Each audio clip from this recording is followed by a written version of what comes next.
Today you're going to be writing a poem.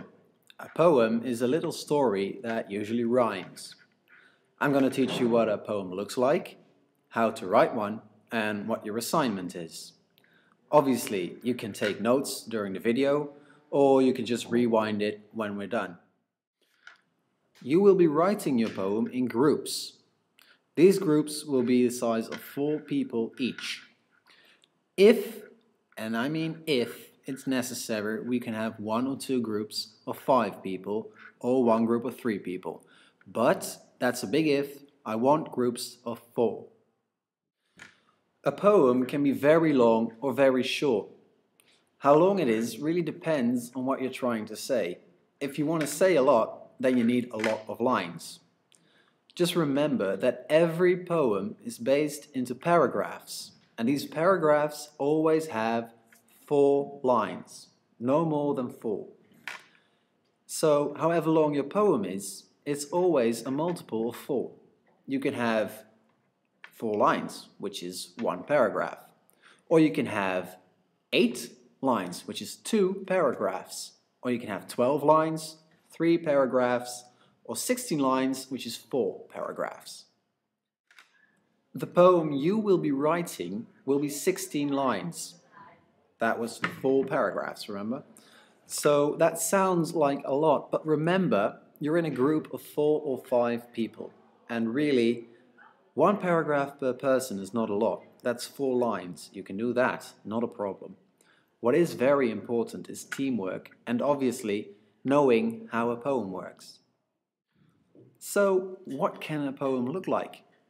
There are 2 main forms that a poem will look like. Those are called AABB or ABAB. You may have heard about them before, but just to freshen up your mind, I'm going to repeat it for you. In these things, the letters infer rhymes. So the A's rhyme and the B's rhyme. But A does not rhyme with B. You can look at that, for instance, with hat and cat. They both rhyme, so they would both be an A. Or they would both be a B. But they wouldn't be an A and a B. So, I'll first give you an example of an AABB poem. It's right here, so read it with me. I know a cat in a hat. He likes talking, this cat. He came by today, and he asked me to play. Now, very obviously, you can see that the first and the second line rhymed, and that the third and the fourth line rhymed. But the first 2 lines and the second 2 lines had nothing to do with each other.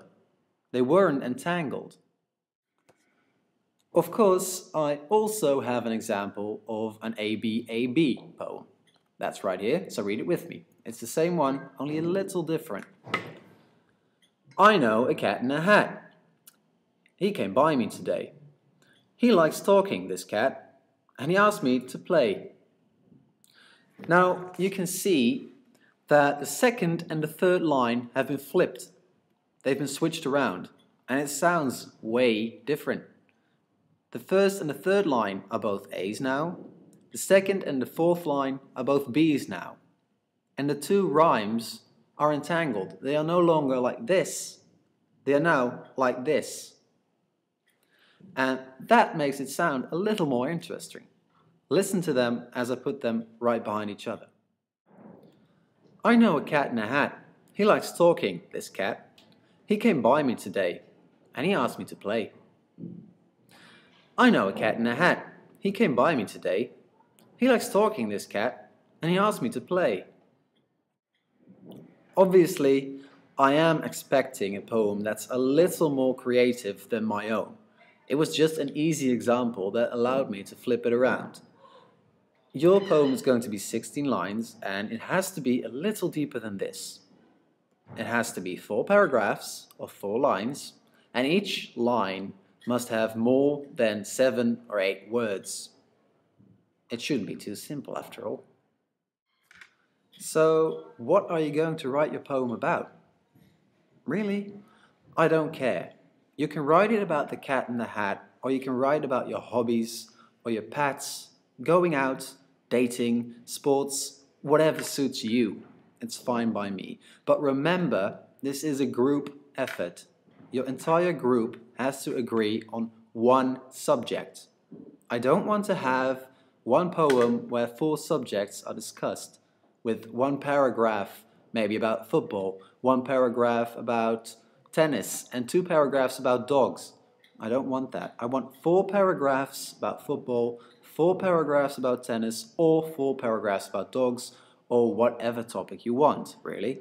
Just make sure that your entire poem is one and just one subject.